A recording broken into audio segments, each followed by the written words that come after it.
Most people think that they need more supplements, more tech, or another retreat to feel well again. But what if your land, the space you already own, could be your own medicine, your most powerful form of medicine? I'm Joel.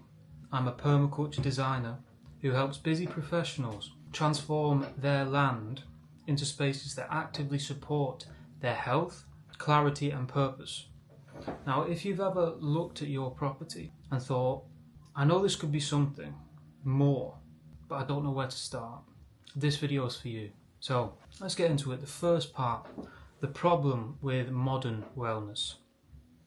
Now, we live in a time where wellness is constantly sold to us in the form of supplements, apps, devices, retreats. But the environment we spend our lives in, it's often ignored. Why? Because our homes are overstimulating, and through this our land gets neglected. And instead of being nourished by our surroundings, we end up more stressed and more disconnected from nature. Now, many of my clients come to me with land that feels overwhelming or totally underused.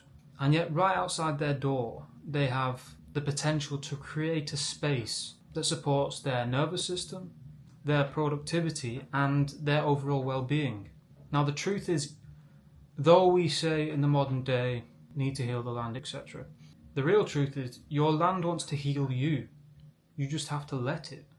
So on this, we find that nature gives more than it takes. And if we facilitate giving back to nature as much as possible, we will get tremendous returns. On this, your nervous system needs nature. So let's talk about the nervous system for a moment. If you've watched Andrew Huberman or other such podcasts, Joe Rogan, Lex Friedman, common buzzwords such as chronic stress, burnout, brain fog, it all thrives in environments filled with artificial light, noise and distraction. But nature does the opposite. When we reconnect with our land, even in small ways, it helps to regulate our nervous system. Here's how. So, walking barefoot on soil improves sleep and reduces inflammation. Working with your hands in the garden increases serotonin. Morning exposure to sunlight, this is a point touched on by Andrew Huberman, of course, helps to reset your circadian rhythm and improves focus and rest. And it doesn't take hours a day. Even 10 minutes in a healing space can make a profound difference. Now, on this topic, in the principle of design, we'll cover how. So let's move on to healing focused design principles. So how do we start turning your land into a healing space? Well, here are 4 foundational design principles I use with every client, no matter the size of the property. So number 1 is start small and close to home. So don't aim for perfection or try to farm the whole space. This is impractical.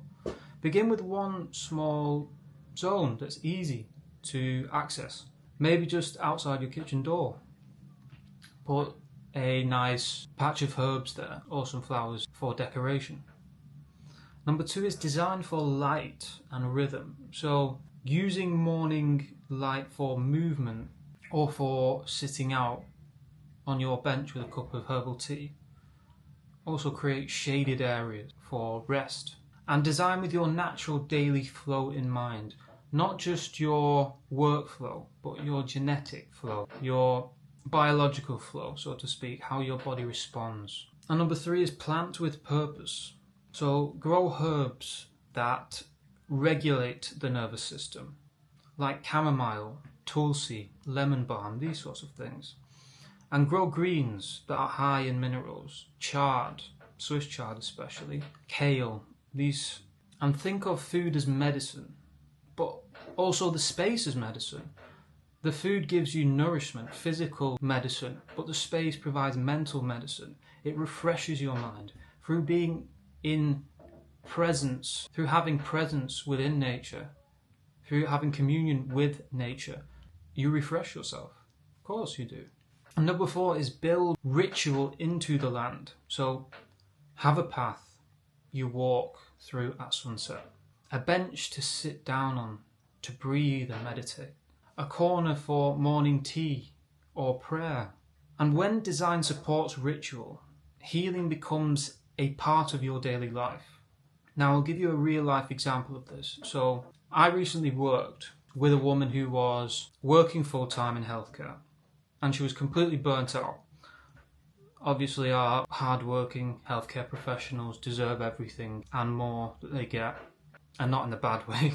But she had a 1-acre property just outside the city, but she told me it made her feel guilty to have it more than anything, because it was overgrown, and she felt she was failing in her upkeep of it. So what did we do? We started small.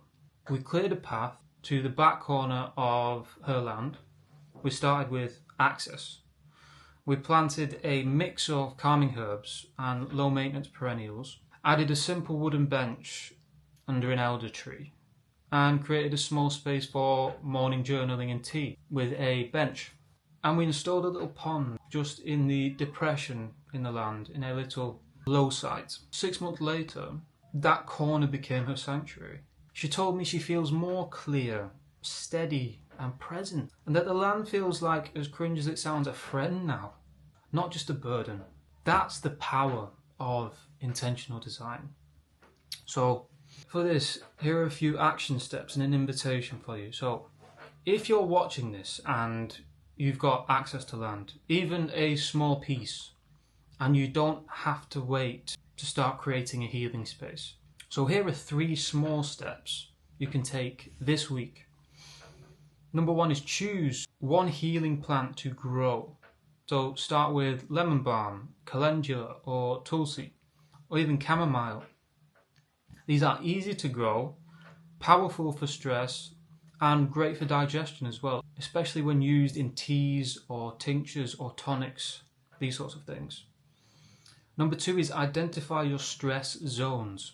So walk your land and notice, where do you feel the most drained? Maybe it's the aesthetic feel of it. It looks horrible. The sun is constantly shining in your face that it becomes overwhelming. It's boggy, for example. In contrast to this, where feels peaceful?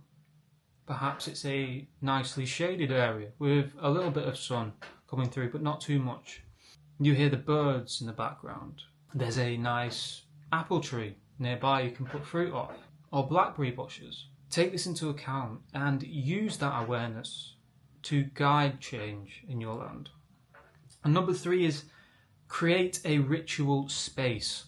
So this could be a simple seat in the sun, like a bench, a path to walk barefoot. Could put wood chips down for this, or a space to breathe and meditate. Through this, you build consistency in just having the place there. You feel, I might as well use it. So I'll go for a barefoot walk. I'll go to sit in my little nook in the corner of the garden where I can enjoy a book, or I can meditate, or I can enjoy a cup of herbal tea, and you relax. You ingrain a sense of stillness, of peace within yourself. And through the enjoyment of this practice, you build consistency. You will notice certain things that you'd like to change that are not necessarily appealing for you. And through this, you may adjust in time. So through letting the land heal you, mentally and physically, you give back to it simply by observing and making the necessary changes for your own benefit. Brilliant. Now, I believe your land isn't separate from your well-being. It is your well-being. It is your sanctuary. And when you design it with intention, it starts to give back in innumerable ways that cannot be comprehended initially. Now, if you want help clarifying how your land can support your health, your clarity, and your life, you can reach out below in the comments, or download my free guide, 3 healing plants to grow, or you can download my 3 guide, which are 3 healing plants to grow on your property, which is linked in the description. I'm here if you need a hand, and your land, I'm waiting to support you.